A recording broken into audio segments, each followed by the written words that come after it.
Today you'll learn how to pay your rent automatically using Autopay from Avail.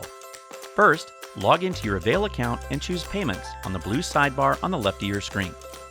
The option to enable or disable Autopay is located at the top right corner of the screen.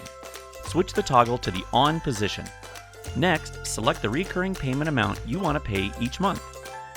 Then, choose the payment source, select the withdrawal date, and press the Save button to finish.